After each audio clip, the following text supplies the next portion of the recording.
নমস্কার বন্ধুরা, আহারে বাহার রান্নাঘরে আপনাদের সবাইকে অনেক অনেক স্বাগত। আজকে আমি আরও একটা কাঁকরোলের রেসিপি নিয়ে চলে এসেছি। এর আগেও আপনাদের সাথে কাঁকরোলের রেসিপি শেয়ার করেছি। আপনাদের ভীষণই ভালো লেগেছে। আজকের রেসিপিটা একেবারে নতুন আর ভিন্ন স্বাদের। আশা করছি আজকের রেসিপিটাও আপনার এবং আপনার পরিবারের সবারই ভীষণ ভালো লাগবে। একেবারে দেরি না করে রেসিপিটা দেখে নেওয়া যাক। আজকে কাঁকরোলের এই রেসিপিটা করার জন্য আমি এখানে নিয়েছি 400 গ্রাম কাঁকরোল। এখানে আমি ছোট সাইজের কচি কাঁকরোলগুলো নিয়েছি। কচি কাঁকরোলগুলো খেতে ভীষণই ভালো হয় আর এর ভেতরে প্রচুর পরিমাণে ভিটামিনও রয়েছে। তাই সবসময় একটু কচি দেখে কাঁকরোল নেওয়ারই চেষ্টা করবেন। কাঁকরোল একটা সাধারণ সবজি, অনেকেই খেতে চায় না, দেখলেই নাক সিটকোয়। কিন্তু কাঁকরোল কেন খাবেন? গরমের শেষ আর বর্ষার শুরু, কাঁকরোলের দেখা যায় বাজারে। অনেকেরই পছন্দের তলানিতে এই সবজি, কিন্তু প্রচুর পুষ্টিগুণে ভরপুর।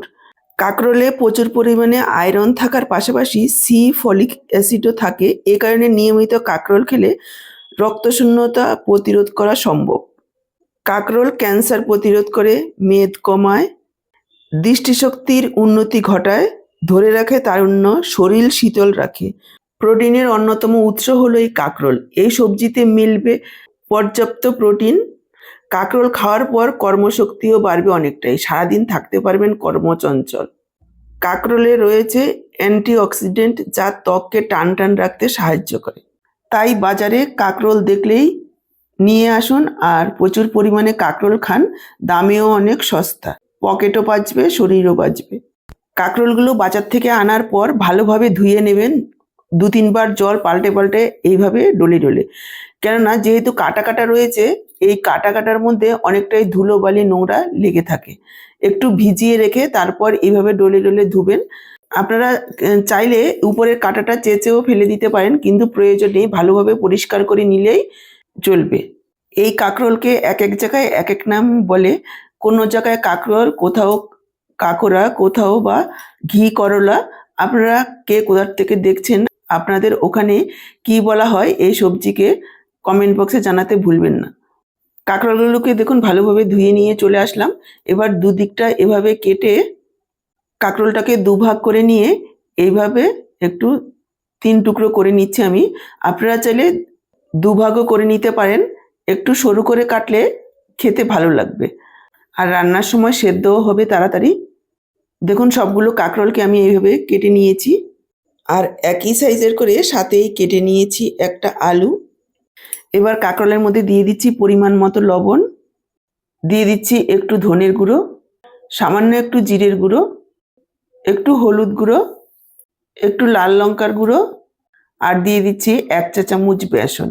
এখানে আমি 1/4 চামচের থেকেও অল্প পরিমাণে মশলা ব্যবহার করেছি, খুব বেশি একটা মশলার প্রয়োজন নেই। দিয়ে দিলাম 1 চা চামচ পরিমাণ সর্ষের তেল। এবার কাঁকরোলগুলোকে এইভাবে মেখে 5 থেকে 10 মিনিট রেখে দেব। যদি হাতে সময় থাকে অবশ্যই রাখবেন, এতে করে কাঁকরোলগুলো খেতে ভালো লাগবে। কাঁকরোলগুলোকে ঢেকে রাখলাম। এই সময় আমি একটা মশলা তৈরি করে নিচ্ছি। দেখুন, মিক্সচার জারে নিয়ে নিলাম একটা বড় সাইজের টমেটো, 2টো কাঁচা লঙ্কা, 1/2 ইঞ্চি আদা, 7-8 কোয়া রসুন। যেহেতু ছোট সেজন্য আমি 7-8 কোয়া দিয়েছি। আপনাদের যদি বড় সাইজের রসুনের কোয়া হয় তাহলে 3-4টে দিলেও হবে। 1 চা চামচ হলুদ সর্ষে, আপনারা চাইলে কালো সর্ষেও দিতে পারেন, সেক্ষেত্রে 1/2 চা চামচ পরিমাণ দিলেই হবে। এবার অল্প পরিমাণে একটু জল দিয়ে একেবারে মিহি একটা পেস্ট তৈরি করে রাখবো। এখানে একটা কথা বলে রাখি বন্ধুরা, আজকে আমি পেঁয়াজ রসুন ব্যবহার করব কাঁকরোলের তরকারিতে। যারা সম্পূর্ণ নিরামিষ করবেন পেঁয়াজ রসুন ছাড়া, তারাও করতে পারবেন পেঁয়াজ রসুনটাকে বাদ দিয়ে। চলে আসলাম মূল রান্নায়। গ্যাস অন করে কড়াই বসিয়ে দিয়েছি। কড়াতে দিয়ে দিলাম 2 টেবিল চামচ পরিমাণ সর্ষের তেল। আপনারা চাইলে এটা সাদা তেলেও করতে পারেন। তেল ভালোভাবে গরম করে নিতে হবে, ধোঁয়া ওঠা পর্যন্ত, যাতে সর্ষের তেলে কোনো রকম গন্ধ না থাকে। তারপর দিয়ে দিলাম কেটে রাখা আলু আর ম্যারিনেট করে রাখা কাঁকরোল। কাঁকরোলের মধ্যে এই বেসনটা দেওয়ার কারণে এর স্বাদ পুরোই আলাদা হবে, খেতে ভীষণই টেস্টি হবে।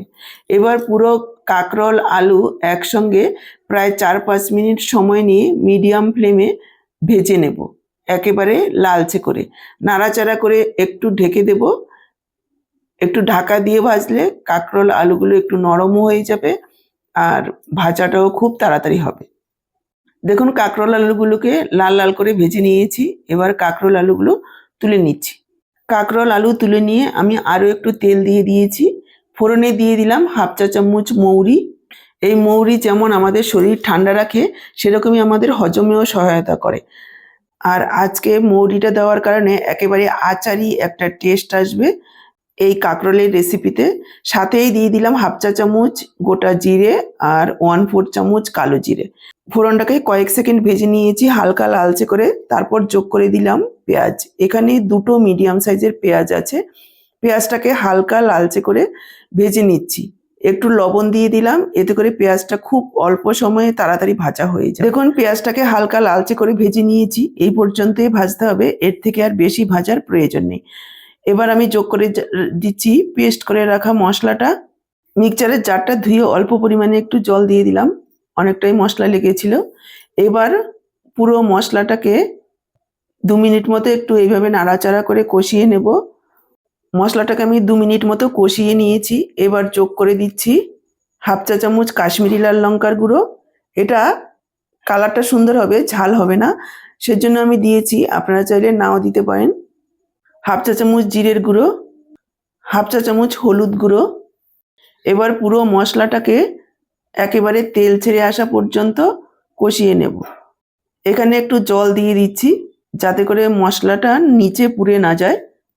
নাড়াচাড়া করে নিয়ে একটু ঢেকে দিচ্ছি, ঢেকে কষাবো, তাহলে মশলাটা খুব অল্প সময়ে খুব ভালো কষানো হবে। দেখুন ঢাকা দিয়ে 2 মিনিট মতো কষিয়ে নিয়েছি। দেখেই বুঝতে পারছেন মশলা খুব সুন্দরভাবে তেল ছেড়ে দিয়েছে আর একেবারে ভাজা ভাজা হয়ে গেছে। এখানে খেয়াল রাখতে হবে যাতে টমেটো রসুনের কোনো রকমের কাঁচা গন্ধ না থাকে। যত ভালোভাবে কষানো হবে ততই কিন্তু স্বাদ ভালো হবে। এবার আমি যোগ করে দিচ্ছি ভেজে রাখা কাঁকরোল আর আলু। কাঁকরোল আর আলুগুলোকেও মশলার সাথে আরও কিছুক্ষণ কষিয়ে নেব, এতে করে স্বাদ বাড়বে। নাড়াচাড়া করে নিয়ে আরও একটু সময়ের জন্য আমি ঢেকে দিচ্ছি। এইভাবে ঢেকে ঢেকে মশলা কষালে যে কোনো সবজির স্বাদ কিন্তু অনেক গুণ বেড়ে যায়। আর রান্নাটা মিডিয়াম লো ফ্লেমেই করতে হবে। আলু কাঁকরোলটাকেও মশলার সাথে আরও কিছুক্ষণ কষিয়ে নিয়েছি। জলের পরিমাণ আপনারা যতটা ঝোল রাখবেন সেই পরিমাণ বুঝেই দেবেন। এটা কিন্তু খুব বেশি পাতলা ঝোল ভালো লাগবে না, একটু মাখো মাখো টাইপের হলেই বেশি ভালো লাগবে খেতে। এখানে আমি 1 কাপ পরিমাণ জল যোগ করেছি। মিশিয়ে নিয়ে ঢাকা দিয়ে প্রায় 5-6 মিনিট রান্না করে নেব মিডিয়াম লো ফ্লেমে। দেখুন ঢেকে 5-6 মিনিট রান্না করে নিয়েছি। কাঁকরোল আলু খুব সুন্দরভাবে সেদ্ধ হয়েছে আর তরকারিটাও একেবারে থকথকে হয়েছে। এরকম থকথকে হলেই খেতে বেশি ভালো লাগবে। এবার আমি যোগ করে দিলাম একটু ধনেপাতা কুচি। আপনারা চাইলে গরম মশলার গুঁড়োও দিতে পারেন। আরও একবার সব কিছু মিশিয়ে নেব। তবে ধনেপাতা আর গরম মশলা দুটো একসঙ্গে দেবেন না, কেননা দুটোর গন্ধ একসঙ্গে ভালো লাগবে না। মিশিয়ে নিয়ে গ্যাসটা অফ করে ঢেকে রেখে দেবো 5 মিনিট, যাতে ধনেপাতার গন্ধটা ভালোভাবে মিশে যায়। 5 মিনিট পর একবার দেখুন কতটা লোভনীয় হয়েছে দেখতে। এটা আপনারা ভাত, রুটি, পরোটা, লুচি যা দিয়েই খাবেন ভীষণ ভালো লাগবে। তাহলে আজকে এই পর্যন্ত, আবার হাজির হব নতুন কোনো রেসিপির সাথে। সবাই ভালো থাকুন, সুস্থ থাকুন। আপনাদের সবার সুস্থতা কামনা করে এখানেই শেষ করছি। সবাইকে অসংখ্য ধন্যবাদ।